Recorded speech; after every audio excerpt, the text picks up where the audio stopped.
Welcome to my YouTube channel എന്റെ വഴികൾ. ഏവർക്കും എന്റെ വഴികളിലേക്ക് സ്വാഗതം.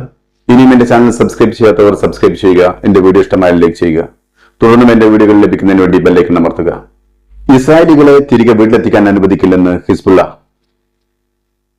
ഇസ്രായേലി തുറമുഖ നഗരമായ ഹൈഫയ്ക്കടുത്ത് ഹിസ്ബുള്ളയുടെ ശക്തമായ മിസൈൽ ആക്രമണം. ഗസയിൽ വീണ്ടും സ്കൂളിന് നേരെ ഇസ്രായേൽ സേനയുടെ ആക്രമണം. ഇസ്രായേൽ സൈന്യം അൽ ജസീറയുടെ റാമലയിൽ ഓഫീസിനെ താഴിട്ടു. എന്തുകൊണ്ട് ഇസ്രായേൽ അൽ ജസീറയെ വേട്ടയാടുന്നു എന്ന ചോദ്യത്തിന് ഒരൊറ്റ ഉത്തരമേ ഉള്ളൂ. അൽ ജസീറ എല്ലായ്പ്പോഴും ഫലസ്തീൻ ജനതയുടെ നാവായി വർത്തിക്കുന്നു എന്നതാണ് അതിന്റെ കാരണം.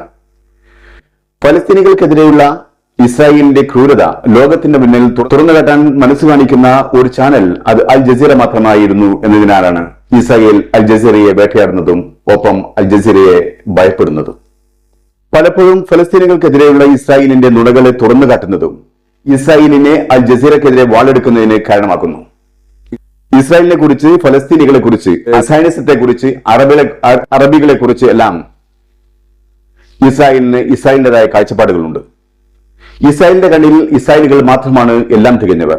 ഫലസ്തീനികളും അറബികളും മുസ്ലിങ്ങളും എല്ലാം അവർക്ക് മോശക്കാരാണ്. ഈ കാഴ്ചപ്പാടിനെതിരെ അൽ ജസീറ ശക്തമായി നിലകൊള്ളുകയും തുറന്നു കാണിക്കുകയും ചെയ്യുന്നു എന്നത് ഇസ്രായേലിന് അൽ ജസീറക്കെതിരെ വാളെടുക്കാൻ പ്രേരിപ്പിക്കുന്നു. ഹിസ്ബുള്ളയും ഇസ്രായേലും തുടരുന്ന ക്രോസ് ബോർഡർ അറ്റാക്കുകൾ ഇരുഭാഗത്തെയും ജനതയെ അവരുടെ ജീവിതത്തെ ദുരിതത്തിലാക്കുകയാണ്. ഹിസ്ബുള്ള വടക്കൻ ഇസ്രായേലിന്റെ വിവിധ ഭാഗങ്ങളിൽ ശക്തമായ ആക്രമണം നടത്തിയിരിക്കുന്നു. പോർട്ട് സിറ്റിയായ ഹൈഫക്കടുത്തുള്ള പ്രദേശങ്ങൾ കത്തിച്ചു ചാമ്പലാക്കിയിരിക്കുന്നു ഹിസ്ബുള്ള. അതേസമയം ഇസ്രായേൽ സേന പറയുന്നത് ലബനനിലെ 400ഓളം സ്ഥലങ്ങളിൽ ഇസ്രായേൽ ആക്രമണം നടത്തി എന്നാണ്. ഹിസ്ബുള്ള വടക്കൻ ഇസ്രായേലിലും മധ്യ ഇസ്രായേലിലും ഇടതടവില്ലാതെ ആക്രമണം നടത്തി എന്നാണ് റിപ്പോർട്ടുകൾ സൂചിപ്പിക്കുന്നത്. ഇതുവരെ ഉപയോഗിച്ചിട്ടില്ലാത്ത ദീർഘദൂര മിസൈലുകൾ ഹിസ്ബുള്ള ഇസ്രായേലിനെതിരെ ഇപ്പോൾ ഉപയോഗിച്ചതായി അറിയുന്നു. ബോർഡറിൽ നിന്നും 50 കിലോമീറ്ററിനപ്പുറം ചെന്ന് ഇസ്രായേലിന്റെ പ്രധാന സൈറ്റുകളിലും പുതിയ മിസൈലുകൾ തീക്കൊഴിയിട്ടു എന്നാണ് അറിയാൻ കഴിയുന്നത്. ഈ കഴിഞ്ഞ ഒരു വർഷത്തെ ഇസ്രായേൽ ഹിസ്ബുള്ള ആക്രമണത്തിന് ഇടയിലെ ഏറ്റവും വിനാശകരമായ ആക്രമണമായിരുന്നു ഹിസ്ബുള്ളയുടെ ഭാഗത്തു നിന്നും ഇന്നലെ നടന്നത് എന്നാണ് അറിയാൻ കഴിയുന്നത്. ഹിസ്ബുള്ള പറയുന്നത് ഇസ്രായേലിന്റെ മൂന്നാമത്തെ വലിയ പട്ടണമായ ഹൈഫയ്ക്കടുത്തുള്ള ഒരു മിലിറ്ററി ബേസും മിലിറ്ററി കോംപ്ലക്സും ഹിസ്ബുള്ള തകർത്തു കളഞ്ഞു എന്നാണ്. ഹിസ്ബുള്ളയുടെ ആക്രമണം സിവിലിയൻ മേഖലയിൽ കനത്ത നാശനഷ്ടങ്ങൾ ഉണ്ടാക്കിയതായും ഹിസ്ബുള്ള അവകാശപ്പെടുന്നുണ്ട്.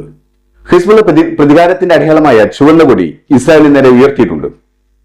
ഒരു സംഘശക്തിയായി നിലകൊള്ളുന്ന ഹിസ്ബുള്ളയെ അവരുടെ മനോവീര്യത്തെ തകർക്കാൻ കഴിഞ്ഞ ആഴ്ചകളിലെ ഇസ്രായേലിന്റെ ആക്രമണത്തിന് കഴിഞ്ഞിട്ടില്ല എന്നതിന്റെ കൊടിയടയാളം കൂടിയാണ് ഹിസ്ബുള്ള ഉയർത്തിയ ചുവന്ന കൊടി.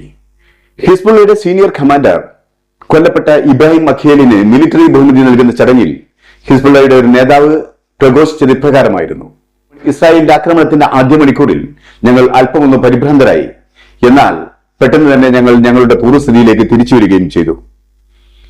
എത്ര കാലമെടുത്താലും നിങ്ങൾക്ക് ജയിക്കുവാനാവില്ല.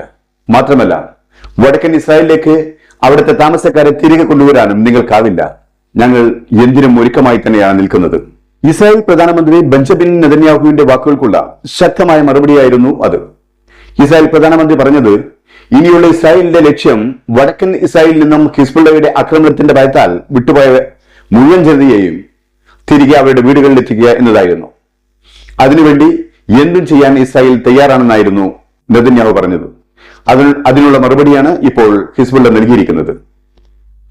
ഹിസ്ബുള്ള ഇപ്പോഴും ഇസ്രായേലിന്റെ മുന്നിൽ മുട്ടുമടക്കാതെ പറയുന്നത്, ഗസയുടെ മേലുള്ള യുദ്ധം അവസാനിക്കുന്നതുവരെ ഹിസ്ബുള്ളയുടെ ആക്രമണം ഇസ്രായേലിന് നേരെ ഉണ്ടായിക്കൊണ്ടിരിക്കും എന്ന് തന്നെയാണ്. ഗസയ്ക്ക് നേരെയുള്ള യുദ്ധം അവസാനിപ്പിക്കാതെ ഞങ്ങളുടെ തീരുമാനത്തിൽ നിന്നും ഒരടി താഴോട്ട് വരില്ലെന്നാണ് ഹിസ്ബുള്ള അസന്നിഗ്ധമായി പറയുന്നത്. അതായത് ഗസൻ യുദ്ധം അവസാനിപ്പിക്കാതെ ഇസ്രായേലിനെ സ്വതന്ത്രമായി ജീവിക്കാൻ ഹിസ്ബുള്ള അനുവദിക്കില്ലെന്ന് ഉറപ്പിച്ചു പറയുകയാണ്. ഇസ്രായേൽ സേന ഇന്നലെ ഗസയിൽ നടത്തിയ ആക്രമണത്തിൽ 16 ഫലസ്തീനികൾ കൊല്ലപ്പെട്ടു. ഭവനരഹിതരായ ഫലസ്തീനി അഭയാർത്ഥികൾ താമസിക്കുന്ന അൽഷാത്തി അഭയ കേന്ദ്രത്തിൽ ഇസ്രായേൽ നടത്തിയ ആക്രമണത്തിൽ 7 ഫലസ്തീനികൾ കൊല്ലപ്പെടുകയും നിരവധി പേർക്ക് പരിക്കേൽക്കുകയും ചെയ്തു. ഏറ്റവും പുതിയ വാർത്തകൾ സൂചിപ്പിക്കുന്നത് ഇസ്രായേൽ സൈന്യം ഹിസ്ബുള്ളയുടെ മേൽ ശക്തമായ ആക്രമണത്തിന് തയ്യാറെടുക്കുന്നു എന്നാണ്. ലബനനിലുടനീളം ഇപ്പോൾ ഇസ്രായേൽ സൈന്യം പ്രത്യേക ടെക്സ്റ്റ് മെസ്സേജ് അയച്ചിരിക്കുകയാണ്. ജനങ്ങളോട് ഹിസ്ബുള്ളയുടെ സംവിധാനങ്ങളിൽ നിന്നും ഒഴിഞ്ഞു പോകുന്നതിനാണ് ഈ ടെക്സ്റ്റ് മെസ്സേജ് ഇസ്രായേൽ അയച്ചിരിക്കുന്നത്.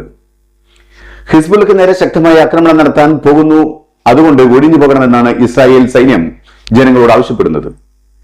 തെക്കൻ ലബനോനിലെ ബക്കാവാലി പ്രദേശത്തെ ശക്തമായ സ്ഫോടനങ്ങൾ നടക്കുകയാണ് ഇപ്പോൾ.